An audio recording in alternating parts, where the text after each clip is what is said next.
भगवान शंकर बहुत बड़े दानी। एक दिन ब्रह्मा जी आए, ब्रह्मा जी ने मैया पार्वती से कहा, देवी पार्वती मैं अब ब्रह्मा पद से इस्तीफा देना चाहता हूं। बोले क्यों? बोले जो मैं भाग्य में नहीं भी लिखता हूं वो भी शंकर जी दे देते हैं। भावी मेट सकई त्रिपुरारी।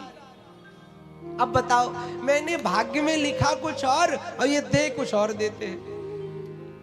एक बड़ा असुर हुआ भस्मासुर, जानते हैं आप सब उसको? तो भस्मासुर ने भगवान शंकर की तपस्या करी, अब वरदान मांगा कि मैं जिसके सिर पर हाथ रख दूं वो ही भस्म हो जाए। भगवान शंकर ने कहा ठीक है। अब वो भस्मासुर बन गया कलयुग का, अब मैं नाम क्या ही लूं, अब ले ही देता हूं, कलयुग का शाहजहां। जैसे ताजमहल बना था ना, बोले हाथ कटवा लेंगे। वो भस्मासुर ने सोचा मैं इन्हीं को भस्म कर देता हूं ताकि ये दोबारा किसी को ऐसा वरदान ही नहीं देंगे तो कोई हमारे जैसा बनेगा नहीं। तो भोले बाबा के ही पीछे पड़ गए। अब भोले बाबा भाग खड़े हुए, भस्मासुर पीछे पीछे, भोले बाबा आगे आगे। मैया पार्वती के पास आए बाबा। पार्वती ने कहा कहां जा रहे हैं? कितनी जल्दी में? बाबा ने कहा जल्दी में नहीं, भाग लो वरना तुम भी जल्दी में हो जाओगी। बोले क्यों? बोले भस्मासुर पीछे पड़ा। अरे एक रोटी तो खा लो। बाबा ने कहा तुम्हारी एक रोटी के चक्कर में हम सबकी बोटी बन जाएगी। भाग खड़े हुए, पार्वती भी भागे, शंकर जी भी भागे। अब बड़ी टेंशन की बात, किसी ने भगवान विष्णु तक ये खबर पहुंचा दी। उस समय के मीडिया प्रभारी श्री नारद जी महाराज थे। तो हाँ, समय समय का दौर है, तब भी मंत्रालय, ऊपर भी मंत्रालय है। फाइनेंस मिनिस्टर लक्ष्मी जी हैं, शिक्षा मंत्री सरस्वती जी हैं, सब व्यवस्थाएं हैं वहां पर भी। तो मीडिया कर्मचारी अपने श्री नारद जी महाराज पहुंच गए। विष्णु जी, शंकर जी पे संकट आ गया। क्या? बोले भस्मासुर पीछे पड़ गया। अच्छा, दुष्ट व्यक्ति तीन चीजों में फंसता है, कंचन, कामिनी और कीर्ति। लगभग सारे जो भगवान से दूर है वो तीन चीजों में। अगर कंचन माने धन संपत्ति, मान लो किसी ने धन संपत्ति से भी अपना मोह दूर कर लिया हो तो वो कीर्ति के चक्कर में पड़ जाएगा। मेरी प्रसिद्धि फैले, मेरे पर्चे चपकाए जाए, मैं बाबा बंगाली, वशीकरण, तंत्र मंत्र, टोना टोटका सब दूर किया जाता है।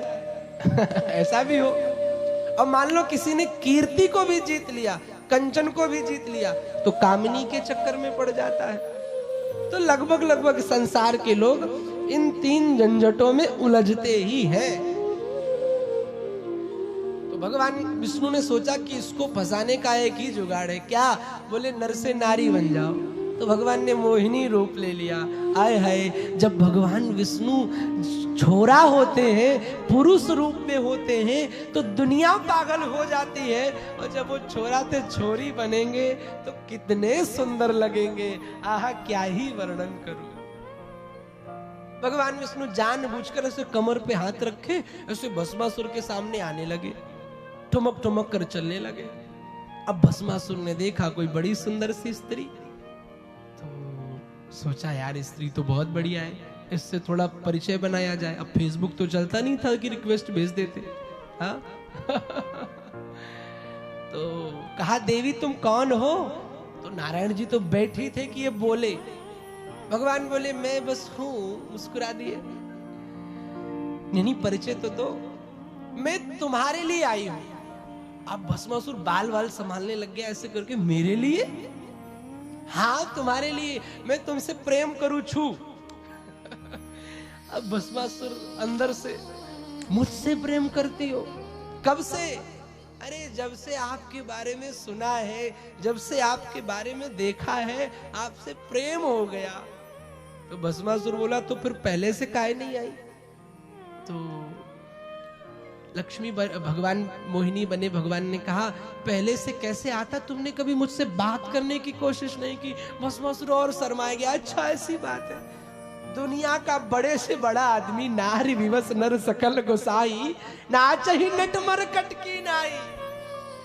बड़े से बड़ा साधु मैंने देखा। ये दुनिया स्त्री के अधीन है। गोस्वामी जी ने लिख दिया, नारी विवश नर सकल गोसाई, संसार को लिख दिया। नाच ही नट मरकट की नाई। इतना बड़ा तपस्या किया, वरदान मांगा, पड़ गया चक्कर में। अच्छा तुम मुझे जानती नहीं थी? हाँ। तो उधर से भोले बाबा बोले, तो भगवान ने कहा एक काम करो, मैं तुम्हारे लिए आया। जैसे आया बोलने चले, भोले बाबा बोले, प्रभु थोड़ा कंट्रोल, अभी आया बोल दोगे तो समझ जाएगा कि आई नहीं है तो आया है, और हम बाद में भस्म होंगे, पहले तुम और हो जाओगे। थोड़ा लिमिटेड, और जल्दी करो क्योंकि ये गुस्सा वाला आदमी है, और क्रोधी आदमी का बड़ी जल्दी मूड खराब होता है।